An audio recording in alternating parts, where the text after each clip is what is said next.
എന്റെ അത്രയും വലിപ്പത്തിലുള്ള ഭീമൻ മത്സ്യങ്ങൾ മുതൽ പല തരത്തിലും വലിപ്പത്തിലും തൂക്കത്തിലുമുള്ള ഒരുപാട് വെറൈറ്റി മത്സ്യങ്ങൾ ഇവിടെ അവൈലബിൾ ആണ്. പല വെറൈറ്റി മീനുകൾ മാത്രമല്ല, മീനിന്റെ മുട്ടയും വലിയ സൈസുള്ള കൊഞ്ചും കണവയും ഞണ്ടും ഒക്കെ ഇവിടെ ഉണ്ട് കേട്ടോ. ഇപ്പോൾ കല്ലുമ്മക്കായ അല്ലെങ്കിൽ ചിപ്പിയുടെ സീസൺ ആയതുകൊണ്ട് തന്നെ അതും നല്ല ഫ്രൈ ആക്കി നമുക്ക് ഇവിടുന്ന് കഴിക്കാൻ പറ്റും. നല്ല ടേസ്റ്റുള്ള കുഞ്ഞൻ ചിപ്പിയായിരുന്നു ഇവിടുത്തത്. മീനൊക്കെ നമ്മൾ സെലക്ട് ചെയ്തതിന് ശേഷം മാത്രമാണ് അവർ മസാല പുരട്ടി ഫ്രൈ ചെയ്യുന്നത്. നല്ലവണ്ണം ഫ്രൈ ചെയ്തെടുക്കുന്ന ആ ഒരു മീനിൻ്റെ പുറത്ത് അവരുടെ സ്പെഷ്യൽ മസാല കൂട്ടാണ് അതിൻ്റെ ടേസ്റ്റ് നിർണ്ണയിക്കുന്നത്. നല്ല ഫ്രഷ് ആയിട്ടുള്ള മീൻ തന്നെയായിരുന്നു. കൂട്ടത്തിൽ ആ ഒരു പൊടിയും കൂടെ ചേർത്ത് കഴിക്കുമ്പോൾ കിടിലൻ ടേസ്റ്റാണ്.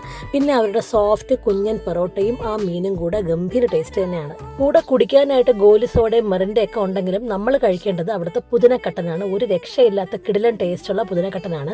അപ്പോൾ നല്ല ഒരു ആംബിയൻസിലിരുന്ന് ഫാമിലി ആയിട്ടൊക്കെ നല്ല സീ ഫുഡ് കഴിക്കാൻ പറ്റിയ ഒരു സ്ഥലമാണ് നമ്മുടെ വിഴിഞ്ഞത്തെ അസ്മാക്ക് സീ ഫുഡ് റെസ്റ്റോറൻറ്റ്. ഒരു മസ്റ്റ് ട്രൈ.